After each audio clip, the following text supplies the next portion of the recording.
but please tell us about this Thrive plan and how you and your congregation are getting involved. Sure. So I'd like to go back to where you started with the podcast, which was talking about the fact that this is a sabbatical year.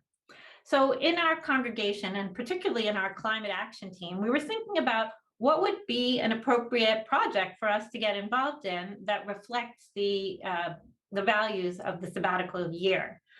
The sabbatical year raises some really deep questions about what is a sustainable society, and it challenges us to think about what we do in the present to invest in a better future.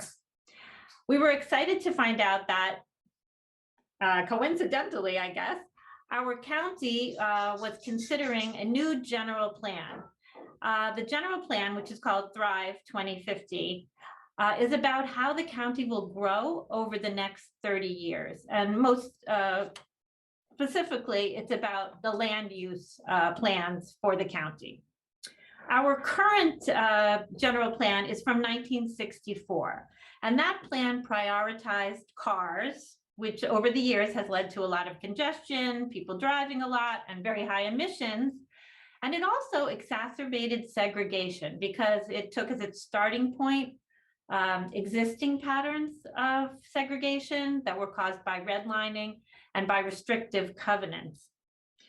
This new plan, Thrive 2050, encourages different growth patterns, particularly compact, complete communities, or what they're calling 15-minute living, so that everything that people need will be found within 15 minutes of walking or biking distance. So our congregation action team decided we could get involved in this project and help to support the adoption of this really future-oriented plan. We joined a coalition in the area called Montgomery for All, and then we began to think about how could we bring this message to our own congregants. We came up with the idea of scheduling a Thrive Shabbat or Sabbath. We decided to host a number of Sabbath dinners in people's homes, and we trained members of our team to facilitate a discussion about the Thrive plan. That was really successful because it turned out that people really like to go to each other's homes for dinner. And because of the pandemic, there were some really cozy dinners outside by the fire pits. But the discussions were really helpful because there's a lot of misinformation actually going around in our county about what's really in this plan. So people were grateful to learn more about it. We were able to correct some of those misperceptions and then encourage the participants to contact their county officials to show their support for the plan. This week, we're actually going to be participating by testifying in some listening sessions that the county is now convening.